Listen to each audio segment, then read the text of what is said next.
Alright, ladies and gentlemen, it's a brother Bolo VNR, and in this one, we are going to go through a series of articles that have serious implication on our day-to-day lives, where cost of living is concerned and all of that.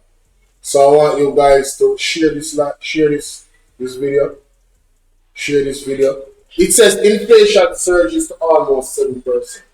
Let's start there. One of the biggest elephants in the room, ladies and gentlemen. One of the biggest elephants in the room is inflation.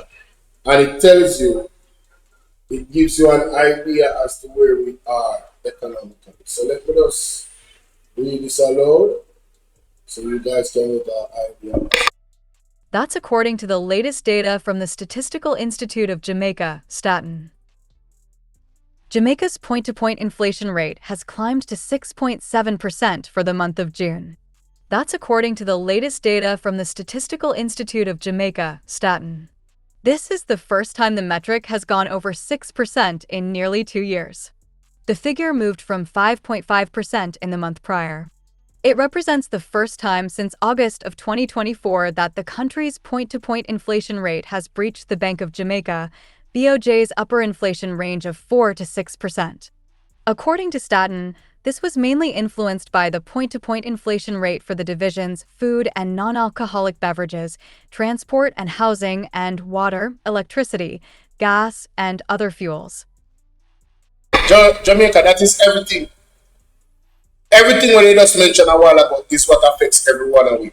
Even if you are a laborer. Food, non-alcoholic beverages, transport, housing, water, electricity, gas, and other fuels. That's everything. Meanwhile, inflation for the month of June was 0.8%. The increase was primarily driven by a 4.3% rise in the index for the transport division due to increased route taxi and hackney carriage fares. There was also an increase in the index for the food and non-alcoholic beverages division, which went up by 0.7%.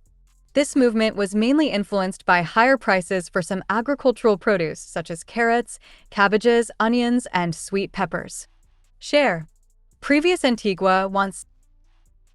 So, please understand that we're heading in the wrong direction, ladies and gentlemen. We're absolutely headed in the wrong direction. Alright? So economically, we now want buy. Now, let's go to the taxi fares then. Taxi fares and food push inflation to the 29-month high. I guess this is the article going. This goes a little deeper, so let's look into this. This is the Observer, yes. So let's look into this article, ladies and gentlemen, as well. Kingston, Jamaica. Jamaica's annual inflation rate accelerated to 6.7% in June, its highest level since January 2024 and above the Bank of Jamaica's, BOJ, target ceiling, as higher route taxi fares added to steep food price increases and rising household costs. The point-to-point rate rose from 5.5% in May and exceeded the BOJ's target range of 4 to 6% for the first time since February 2024. Latest news, regional. Cuban lives cut short as health system flatlines. Data released Wednesday by the Statistical Institute of Jamaica, Staten, showed that the Consumer Price Index increased by 0.8% during June, slowing from the 1.6% monthly increase recorded in May. Transport was the main contributor to the June movement, with the division's index rising 4.3% after route taxi and hackney carriage fares increased by 8%, effective June 2nd. The index for passenger transport by road consequently increased by 6.2%.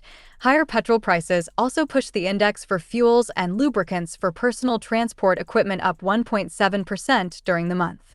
Over the 12 months to June, transport costs increased by 7.3%, while petrol-related costs were up 15.9%.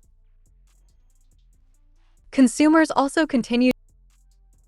Join Silver Single. Consumers also continued to face significantly higher food prices. The index for food and non-alcoholic beverages rose 0.7% in June and was 9.8% higher than a year earlier. By Bolo. Promoted links you may like. Join Silver Singles. Staten said the monthly increase was driven primarily by higher prices for carrots, cabbage, onions, and sweet peppers.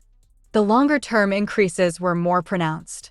Prices for fruits and nuts were 34.2% higher than in June 2025, while the index covering tubers, plantains, and cooking bananas increased by 38%. Fish and seafood prices rose 12.6%. Bananas increased by 38%, plantains, tubers, 38%. Mighty God! What can go so? 12.6%, while meat prices increased by 6.1%. Housing costs also moved higher during June. The index for housing, water, electricity, gas, and other fuels rose 0.5%, reflecting higher household rental costs and electricity charges. The cost pressures were strongest in the Greater Kingston metropolitan area, where annual inflation reached 7.2% and food prices were 11.1% higher than a year earlier. Annual inflation stood at 6.8% in other urban centers and 6.2% in rural areas. Despite the acceleration in the annual rate, prices have increased by only 0.6% since December. The rise in point-to-point inflation partly reflects price increases recorded during the second half of 2025, as well as the removal of June 2025, when prices fell 0.3% from the annual comparison. The BOJ had warned in May that inflation could temporarily breach its target during the June and September quarters amid higher international fuel prices and transportation costs. The central bank maintained its policy rate at 5.5% in May, saying inflation should eventually return to target as geopolitical tensions and international energy prices moderate. It has, however, cautioned that a prolonged conflict, adverse weather, and stronger domestic spending could keep price pressures elevated. Rules are being tightened, my people. That is a prophetic word. Jamaica under judgment. Who pays for the FSC? Let us see what's going on in the industry, ladies and gentlemen. Wow. Home. News. Who pays for the FSC? Two stories examine rising industry fees, the $500 million transfer, and the unfinished rebuilding of financial regulation after SSL. More than 3 years after the Stocks and Securities Limited (SSL) scandal put Jamaica's financial oversight under international scrutiny. Records showed that the cost of supervising the securities industry was already more than twice the fees collected from the sector, even before the Financial Services Commission (FSC) added the next layer of costs for new technology, market conduct supervision, and consumer protection functions. The securities sector, where clients, including Sprint legend Usain Bolt, reported that millions of US dollars were missing from investment accounts, carried the largest identified regulatory funding gap. International news, latest news.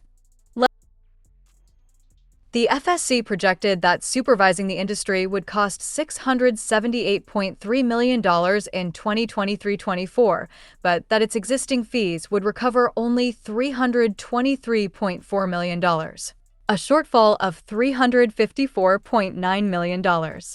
Insurance supervision was also projected to cost more than the sector paid. The FSC estimated recoverable costs at $702.3 million against $523 million under the existing fee structure, leaving a further $179.4 million gap. Latest news. Those funding gaps emerged before the Commission fully accounted for the technology and institutional capacity needed for market conduct supervision, complaints resolution, and consumer protection under Jamaica's planned Twin Peaks structure. The findings from a Jamaica Observer examination of FSC consultation papers, annual reports, Gazetted fee changes and government public body estimates show that Jamaica is not merely increasing regulatory charges. It is trying to finance a much larger watchdog after a scandal that damaged confidence at home and carried the country. The resulting question is not simply. It is trying to finance a much larger watchdog after a scandal that damaged confidence at home and carried the country's name into headlines around the world. International news, latest. The resulting question is not simply whether financial firms should pay more. It is what those higher fees will buy, whether they will produce measurable improvements in supervision, and how much of the bill will ultimately reach investors, policyholders, pension contributors, and businesses seeking capital. The FSC says the higher charges are not sudden levies imposed in response to SSL. In a September 2023 consultation paper sent to licensees and registrants, the Commission said its fee structure had not been revised since 2008, even as the cost and complexity of financial regulation continued to grow. The regulator also noted that it receives no funding from the government and finances its operations mainly through registration, renewal, and licensing fees paid by the entities it supervises. That funding model means the cost of regulation must be recovered largely from securities dealers, insurers, pension entities, issuers, fund managers, intermediaries, and other regulated firms. But the regulated entity receiving the bill is not necessarily the final payer. Firms may absorb some of the additional expense, but they may also recover it through higher account charges, management fees, insurance premiums, pension costs, commissions, product prices, or capital raising expenses. The FSC says its mandate and operating costs have expanded substantially since the existing fees were introduced. Its September 2023 consultation paper projected a total funding requirement of $2.095 billion for 2024-25. Within that, the annual funding requirement was projected to rise by $314.5 million, or 23.7%. The increase was attributed to new policy responsibilities, risk-based regulation, a larger staff complement, and investment in data analysis and technology. In a justification brief, the regulator said the fee adjustment was intended to achieve sustainable cost recovery rather than generate a surplus. It warned that an under-resourced regulator ultimately creates risks for the financial sector it is expected to protect. The Commission's remit now extends beyond securities, insurance, and private pensions to new types of regulated entities, while requiring greater capacity in market conduct, cross-border supervision, cyber risk, emerging technology, and increasingly complex financial products. Private pensions were the exception to the funding shortfalls identified in securities and insurance. The FSC estimated that pension fees would exceed the projected cost of regulating that sector by approximately $117 million.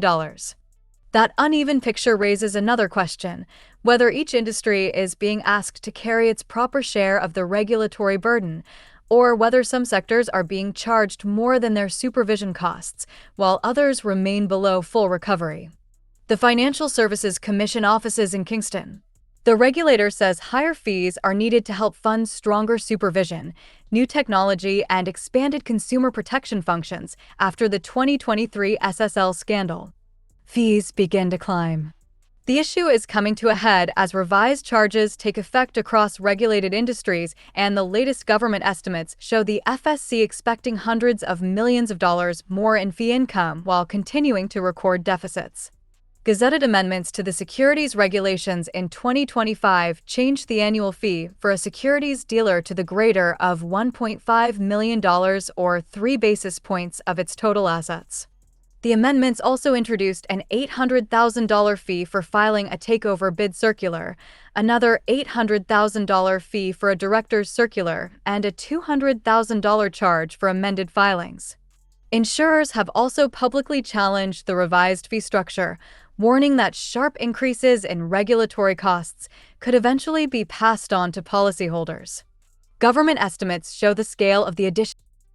Isn't this what's up, Joanne? How you doing, my darling? Good to see you. Isn't this what the People's National Party was warning about? Isn't this what they were warning about? Additional fee income the FSC now expects.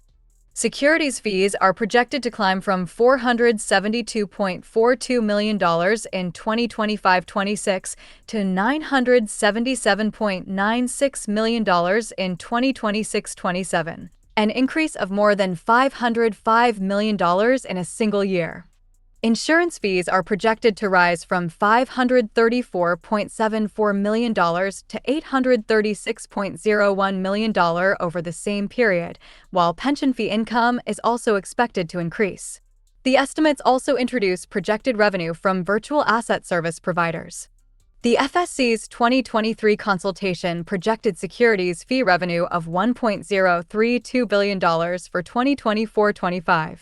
Later government estimates put securities fee income at $472.42 million for 2025-26 and $977.96 million for 2026-27.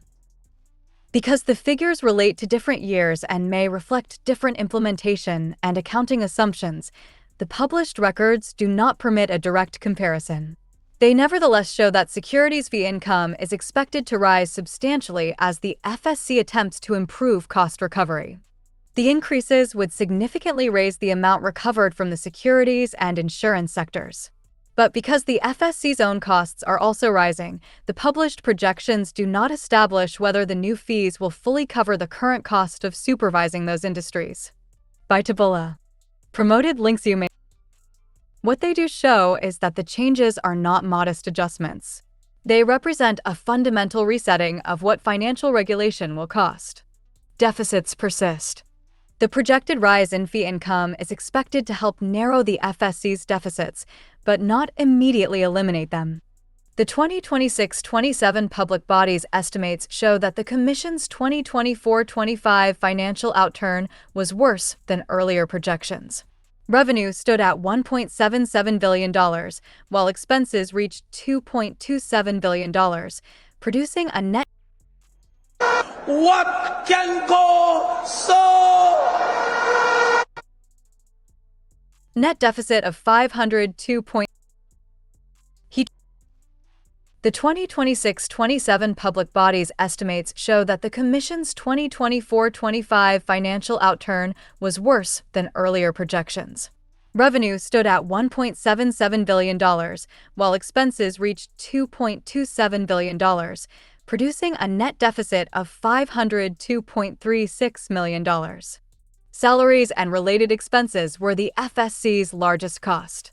The Public Bodies estimates show the line item rising from $1.25 billion in 2023-24 to $1.76 billion in 2024-25, an increase of approximately $506 million, or 40.5%.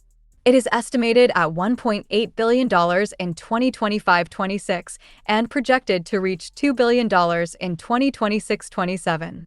The latest estimates also project the FSC's staff complement increasing from 170 in 2025-26 to 176 in 2026-27. Over the same period, salaries and related expenses are expected to rise by approximately $200 million, or 11.1%. The records reviewed by the Business Observer do not show how much of that increase reflects the 6 additional posts and how much relates to compensation adjustments, specialist recruitment, benefits, secondments, statutory employment costs, or organizational changes made after SSL, if any. The Commission's net deficit is estimated to have declined from $502.36 million in 2024-25 to $407.29 million in 2025-26 and is projected to narrow further to $186.24 million in 2026-27. For 2026-27, the regulator expects revenue of $2.76 billion against expenses of $2.95 billion. Investment income is projected to fall from $177.46 million in 2024-25 to $96.01 million in 2025-26 and $81.8 million in 2026-27. making the Commission increasingly dependent on fees paid by the industries it regulates. The figures lend support to the FSC's argument that its previous revenues were no longer sufficient to cover its operating costs. The figures lend support to the FSC's argument that its previous revenues were no longer sufficient to cover its operating costs. But the persistent deficits, growth in salary-related expenses, and sharp increase in projected fee income also make greater disclosure necessary. The records also do not provide a public breakdown showing how the additional fee income will be allocated across staffing, examinations, enforcement, technology, market conduct, complaints resolution, and consumer protection. Without that information, regulated firms can see how much more they are expected to pay, but not precisely how the additional money will be spent or which parts of the promised reform it will finance. The $500 million question. The funding debate is further complicated by a $500 million transfer from the FSC to the government at a time when the regulator says fees from securities and insurance were not covering the stated cost of supervision. The amount appeared in the public body's estimates as part of the FSC's estimated 2024-25 outturn under transfers to government dividend. The FSC has said the money came from retained earnings accumulated from surpluses in previous years. Finance Minister Faye Williams has defended the transfer, saying the FSC and the Ministry of Finance reached a joint understanding after reviewing the regulator's balance sheet and projected financing requirements. She said the payment would not compromise the FSC's viability and that the government had given the Commission a written commitment to provide financial support if it later required assistance. The opposition has challenged that explanation, arguing that the withdrawal is difficult to reconcile with the FSC's deficits and its attempt to collect more money from regulated firms. The records reviewed by the Business Observer do not establish that the transfer caused the FSC's deficits or that retaining the $500 million would have removed the need for higher fees. But the payment remains relevant because it was made while the regulator was recovering less than the stated cost of supervising securities and insurance and preparing to finance a more expensive regulatory mandate. FSC annual reports describe the Commission as a not-for-profit organization that does not pay dividends, while also stating that it is required to transfer between 5 and 10% of any surplus to the consolidated fund. That leaves an important distinction unresolved publicly, whether the $500 million represented an ordinary statutory transfer of surplus, a distribution of accumulated reserves, or a special payment agreed with the government, and whether retaining any portion of it could have reduced the amount now being sought from regulated industries. The issue is not whether the transfer by itself created the FSC's funding problem. The unresolved question is whether moving $500 million from a cost recovery regulator was consistent with the needs of an agency undertaking a costly overhaul of supervision after one of the most damaging securities scandals in Jamaica's recent history. After SSL, the case for adequately funding Jamaica's financial watchdog is difficult to dispute. The test is whether the new bill is being clearly explained, fairly allocated, and imposed with enough transparency for firms and their customers to understand precisely what they are financing. Zero comments. Make a Jamaica. Mighty God. Ball out! Whoa! Yo, yo, yo. We need help, Jesus. Jamaica need help. Shift the parliament. Shift the election. Shift everything. Remove them out there. Take out the cockroach. Take out the thief. Take out the criminal them. Take out the thief them. Take out the murderer them. Take out the gang leader them. Out of parliament. Take them out from Portland. Take them out. I hear Portland. Me I go to Portland. Why me I travel to Portland? Take out somebody, man or woman. The purpose of the Financial Services Commission in Jamaica is to protect consumers of non-deposit taking financial services by supervising and regulating the security, insurance, and private pension industry. That is the mandate of them. Established in 2001 under the Finance Service Commission Act, the FSC acts as an integrity financial sector regulator. You them talk about SSL how much time in this particular article. Protecting consumers, safeguarding the interests of policyholders, investors, and pension plan membership. License and registration, approving and licensed entities and individuals, including security dealers, insurance brokers, mutual funds, and pension administration. Monitoring solvency, ensuring that regulated firms maintain enough capital and financial health and meet their obligation. Enforcing compliance, conducting root examination and company records, investigation, compliance, and penalizing rule violations. Now, ladies and gentlemen, they are taking 500 million from this entity. Alright, based on what we just listened to a while ago, they are going through it financially. The projections in terms of revenue base versus expenditure, they're adding staff. I just explained to you the function of the FSC. As it says at the end here in a conclusion, the issue is not whether the transfer by itself created the FSC funding problem. The fact is that they have a funding problem. Ryan Campbell is doing.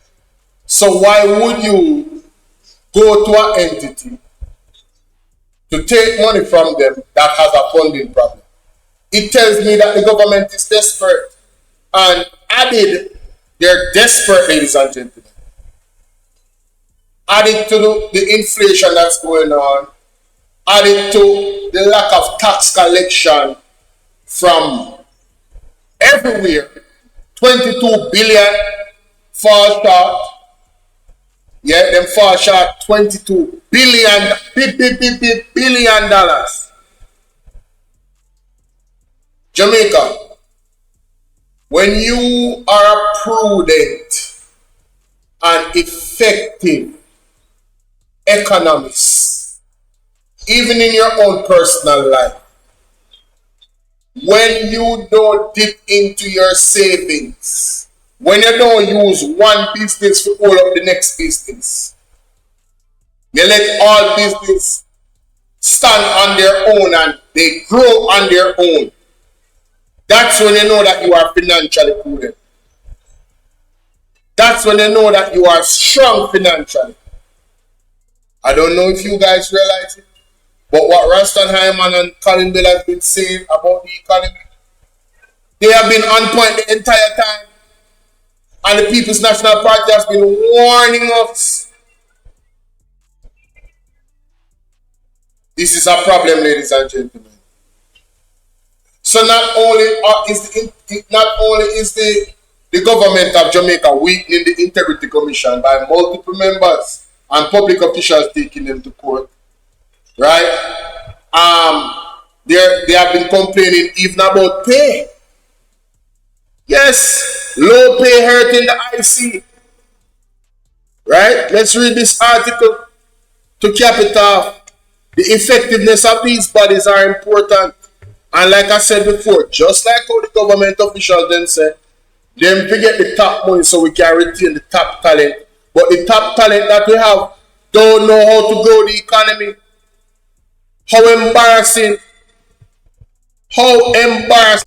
Embarrassing. He needs some milk. The Integrity Commission, IC, says it is facing an uphill battle to attract qualified professionals, with Executive Director Craig Beresford warning that the entity is struggling to compete for technical talent under the current public compensation structure. It is an issue the Commission is hoping will be addressed quickly by the Finance Ministry. Beresford, speaking Tuesday during a press conference to discuss the IC's annual report, said while salary concerns remain the primary reason employees leave the anti-corruption agency, the current compensation structure has made it increasingly difficult to compete with other public sector organizations for specialized talent. Ladies and gentlemen, this is another way to cripple the Integrity Commission. You think that this government that is run by Andrew Wallace is going to fix this problem for the Integrity Commission? No. The Integrity Commission is facing an uphill battle. And we have to support them at least morally. We have to give them moral support, ladies and gentlemen. Pray for the Integrity Commission. Pray that God put him wind beneath their wings. And let them do the impossible because they are up against incredible odds. Let's continue. Talent.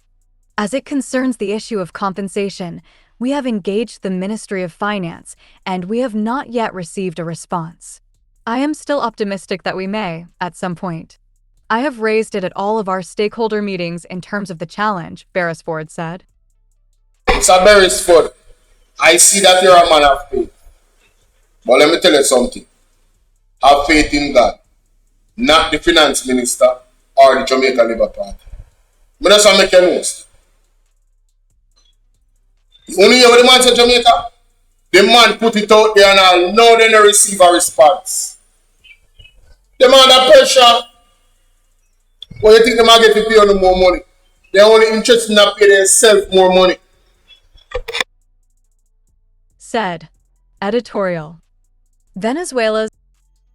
His comments come against the backdrop of mounting staffing challenges at the Commission, which reported a 19% turnover rate among fixed-term employees during the 2025-26 financial year. According to the agency's annual report, it recruited 39 employees during the period, but lost 29, with the continued departure of trained personnel increasing recruitment costs, training expenses, and the time required to build institutional capacity. Cricket Sports. Burger Paints name. The report also notes that the organization remains only about 80% staffed, despite efforts to fill critical positions. While acknowledging that migration and other personal factors also contribute to staff departures, Beresford said exit interviews consistently point to compensation as the dominant concern. The issue of staffing is quite complex, and if you analyze it, we have found that in our exit interviews, a majority of the persons, maybe up to 90%, say it's because of compensation, but it's not only compensation. Some are migrating, yes, they're leaving, and there are others who may have other issues, he said. He argued that changes introduced under the government's public sector compensation restructuring have weakened the Commission's ability to attract experienced professionals, particularly in technical fields where similar positions are available elsewhere in the public service, without the unique pressures associated with anti-corruption work. This is what happens when you have the head of the stream being the most corrupt. The Integrity Commission, my God, and people they are cost them. The man who work at 80% capacity, 39 staff come on in there left. And I don't think the attack on the Integrity Commission from the government officials is helping either. I don't think that's helping. I think it's worsening the situation. Work. We have found that in some instances that persons who were at a certain level have found themselves less off than they were before. We were always a little higher given the nature of the functions of the Commission and given the complexities with respect to our mandate. We appreciate that the purpose of that restructuring exercise was to just bring everything on the same level, but it has harmed us somewhat. We have found that especially our technical persons, they are at a lower level than they were before, said Beresford. He argued that the IC's work requires highly trained professionals who often have employment options elsewhere in the public service, making recruitment increasingly difficult when the risks associated with working at the IC are taken into account. Step back and look at it. When you hear that, the risks associated with working with the IC, they can be targeted, ladies and gentlemen, because of the nature of their job. So you think these people would want to get, that's like a police officer or a detective, somebody at high rank. If you are giving them one flimsy money, how them are going to be able to maneuver in that space and terrain? No, you have to pay them well because of the nature of them job. so them can protect themselves and their family. It is what it is. If someone is applying for a job within the Commission and they can go to any other public service at the same level, why would you want to work at the Commission when you have all that risk and the social media abuse to contend with? You have to walk and look behind your back, and that is a problem. That is a challenge for us at the Commission, he explained. So the Jamaica Labour Party, Everal Warmington, Delroy Chuck, Bernal Charles Jr., Andrew Wallace, Andrew Wheatley, Saberman, all I know we are challenging the Integrity Commission and we put out statements out there. Ocean-wide, you guys have put a target on these people back. Every challenge you want to challenge the IC. And every statement you want to make it look like say, oh, you are being targeted and somebody are trying to take you down. We hear these statements about, oh, they are trying to take down the Jamaica Labour Party. All of you are responsible. Indirectly and directly. Every last one of them. And I make sure so I don't rejoice when God judges them. Because I don't want to take off none of the blur nor judgment.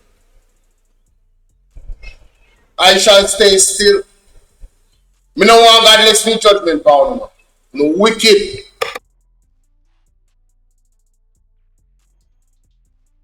Explained. Beresford said the agency intends to continue engaging. Why would you want to work at the Commission when you have all that risk and the social media abuse to contend with? You have to walk and look behind your back, and that is a problem. That is a challenge for us at the Commission, he explained. Beresford said the agency intends to continue engaging the Ministry of Finance to secure assistance in resolving the compensation challenges affecting the Commission. The annual report similarly points to compensation as one of the principal obstacles to retaining experienced employees, stating that limitations within the approved salary scales have affected the Commission's ability to compete effectively for highly skilled and specialized professionals in an increasingly competitive labor market. It warns that the resulting vacancies have affected the organization's capacity to fully staff critical positions and maximize operational efficiency. The report also notes that the Commission invested approximately $16.8 million in training and professional development during the financial year, but says the continued loss of trained employees means the organization must repeatedly incur the costs of recruiting, onboarding, and preparing replacements. An entity like this needs stability, ladies and gentlemen. That's the end of the article. An entity like that needs stability, period. And a lack of stability does not bode well at all.